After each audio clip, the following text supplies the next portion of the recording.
Assalamualaikum warahmatullahi wabarakatuh. Hai teman-teman, kita ketemu lagi di mata kuliah Riset Pemasaran. Di pertemuan kelima ini, kita akan membahas mengenai variabel, skala, validitas, reliabilitas, dan kuesioner. Esensi pengukuran adalah untuk mempelajari suatu objek tertentu. Tujuannya untuk menerjemahkan karakteristik suatu objek atau kejadian ke dalam suatu bentuk agar peneliti dapat menganalisanya secara empirik.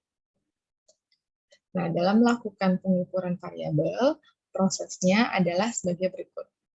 Yang pertama, peneliti harus menentukan kejadian atau objek empirik. Yang kedua, mengembangkan konsep yang menjadi perhatian. Yang ketiga, merumuskan definisi konstitutif dan juga definisi operasional. Yang keempat, mengembangkan skala pengukuran. Yang kelima, mengevaluasi skala berdasarkan validitas dan reliabilitasnya. Dan yang keenam, memanfaatkan skala. Skala adalah suatu alat atau mekanisme dalam membedakan suatu variabel yang menjadi perhatian ke dalam suatu bentuk tertentu. Jadi, skala mengkategorikan suatu variabel atau mengurutkan nilai yang melekat pada variabel tertentu. Kita akan membahas mengenai 4 jenis skala. Yang pertama adalah skala nominal, yaitu suatu skala yang menggunakan angka atau huruf untuk suatu objek yang hanya menunjukkan label saja, tidak mencerminkan tingkatan atau nilai. Misalnya, peneliti mengkategorisasi pengunjung ke sebuah toko swalayan. Jika yang datang berjenis kelamin pria, maka angkanya 1, dan wanita angkanya 2.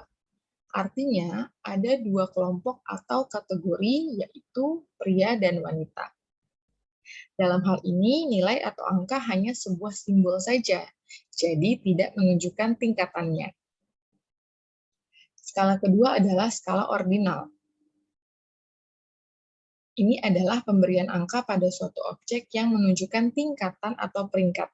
Jadi kalau tadi nominal, angka tersebut hanyalah simbol, tidak menunjukkan tingkatan, maka di ordinal justru angka tersebut menunjukkan tingkatan atau peringkat. Pada skala ini, urutan angka dimulai dari tingkatan terendah hingga tertinggi. Misalnya, seorang peneliti bermaksud mengurutkan daya tarik belanja di sebuah toko dengan karakteristik terpenting diberi angka 1, urutan selanjutnya 2, dan seterusnya. Di contoh ini dikatakan bahwa ada beberapa faktor-faktor yang mempengaruhi daya tarik pembelian oleh konsumen di suatu toko. Ada kualitas, ada pelayanan, ada harga, ada lokasi, dan juga kenyamanan toko. Maka peneliti meminta responden untuk mengurutkan yang mana yang menjadi prioritas sampai yang bukan prioritas. Kalau di contoh ini berarti jawaban dari responden adalah harga menjadi prioritasnya, kemudian yang kedua lokasi, yang ketiga kualitasnya, yang keempat pelayanan, dan yang kelima adalah kenyamanan toko. Skala ketiga adalah skala interval. Skala yang menggunakan angka untuk set objek dengan jarak yang sama antara satu ciri atau sifat objek maupun kejadian yang diukur. Skala ini memiliki sifat-sifat skala nominal, ordinal, ditambah ciri atau nilai jarak yang sama dari objek yang diukur. Jarak antara angka 1 ke 2 sama dengan jarak antara 2 ke 3.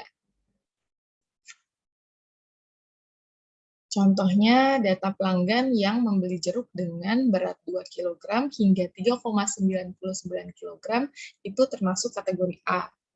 Kemudian, pelanggan yang membeli 4 kg hingga 5,99 kg dikategorikan B. Jarak antara A ke B mencerminkan set nilai antara 2 kg tetapi tidak absolut. Karena pembelian kategori A dari 2 kg ke 3,99 kg, sehingga ketika pembeli membeli sebanyak 3,5 kg, maka pembeli tersebut termasuk di kategori A. Skala yang keempat adalah skala rasio. Skala yang menggunakan angka pada objek yang memiliki nilai absolut atau mutlak, atau nilai yang tanpa diragukan. Contohnya jumlah pegawai suatu perusahaan 120 orang. Nah, 120 ini menunjukkan angka yang mutlak. Riset pemasaran yang baik juga perlu memperhatikan jenis data yang digunakan. Terdapat dua jenis data yang digunakan, yaitu data kualitatif dan data kuantitatif. Masing-masing data tadi memiliki aturan dalam hal penggunaan skala. Untuk data kualitatif biasanya menggunakan skala nominal dan skala ordinal, lalu untuk data kuantitatif biasanya menggunakan skala interval dan skala rasio. Ketika peneliti telah menentukan variabel penelitian secara konseptual, langkah berikutnya memilih jenis skala yang tepat, yang akan menentukan keakuratan dan konsistensi pengukuran yang sangat menentukan pencapaian tujuan riset. Kriteria pengukuran yang baik adalah yang sudah lolos uji validitas dan reliabilitas. Validitas adalah suatu ukuran yang menunjukkan tingkat kevalitan atau kesahihan suatu instrumen. Prinsip validitas adalah pengukuran atau pengamatan yang berarti prinsip keandalan instrumen dalam mengumpulkan data. Suatu pengukuran dikatakan valid atau sahih jika alat ukur yang digunakan benar-benar dapat mengukur apa yang kita ukur. Kalau reliabilitas adalah konsistensi atau keajegan suatu tes untuk mengukur atau mengamati sesuatu yang menjadi objek ukur. Hasil pengukuran itu harus tetap sama atau relatif sama jika pengukurannya diberikan pada subjek yang sama, meskipun dilakukan oleh orang yang berbeda, waktu yang berbeda, dan tempat yang berbeda pula. Validitas pengukuran dalam riset terdiri dari 3, yaitu validitas isi, validitas kriteria, dan validitas konstruk. Validitas isi berkaitan dengan kemampuan suatu instrumen mengukur isi atau konsep yang harus diukur. Alat ukur harus mampu mengungkap isi suatu konsep atau variabel yang hendak diukur. Validitas kriteria adalah validasi suatu instrumen dengan membandingkan instrumen-instrumen pengukuran lainnya yang sudah valid dan reliable dengan cara mengkorelasikannya. Bila korelasinya signifikan, maka instrumen tersebut mempunyai validitas kriteria.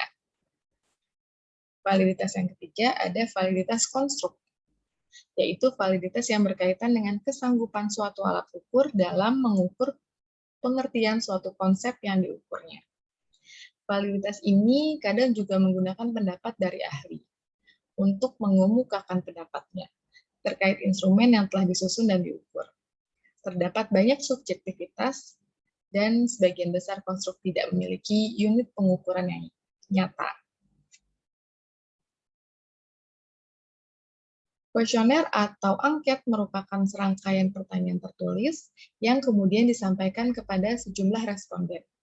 Melalui kuesioner, peneliti telah terlebih dahulu mendefinisikan pertanyaan serta jawaban. Karena itu, umumnya kuesioner telah menyediakan jawaban yang hendak dipilih responden. Beberapa hal yang mempengaruhi penampilan umum kuesioner dalam menciptakan daya tarik kuesioner adalah introduksi kuesioner, instruksi pengisian, tata letak tulisan, dan tata warna tampilan. Pada introduksi, umumnya berisikan judul penelitian, tujuan utama penelitian, manfaat penelitian, dan harapan agar responden dapat menjawab dengan benar. Kemudian untuk instruksi pengisian, ini harus disajikan dengan singkat dan jelas. Instruksi yang kurang jelas akan menyebabkan sebagian responden tidak mengisi dengan benar. Misalnya ketika teman-teman menggunakan Likert dalam kuesionernya, teman-teman juga harus menyertakan arti dari simbol-simbol angkanya. Misalnya 1, sangat tidak setuju, 2, tidak setuju, 3, netral, 4, setuju, dan 5, sangat setuju. Tata letak tulisan yang menarik dipandang dan dipilih huruf-huruf yang jelas untuk dibaca. Lalu tata warna tampilan. Kertas berwarna akan lebih menarik dibandingkan dengan kertas putih. Tapi untuk saat ini sebenarnya kuesioner fisik itu sudah jarang sekali digunakan oleh peneliti, karena sudah banyak sekali aplikasi-aplikasi yang menawarkan kemudahan dalam pembuatan kuesioner. Contohnya, teman-teman nanti bisa menggunakan Google Form. Proses pengembangan pertanyaan. Yang pertama, peneliti harus menentukan variabel penelitiannya, kemudian mendefinisikan variabel penelitian tersebut secara operasional. Setelah itu, mendefinisikan indikator dalam variabel penelitian, barulah bisa membuat butir-butir pertanyaan yang akan diletakkan atau dicantumkan di kuesionernya. Demikian pembahasan untuk mata kuliah riset pemasaran pertemuan kelima. Semoga bermanfaat buat teman-teman. Terima kasih yang sudah mendengarkan. Wassalamualaikum warahmatullahi wabarakatuh.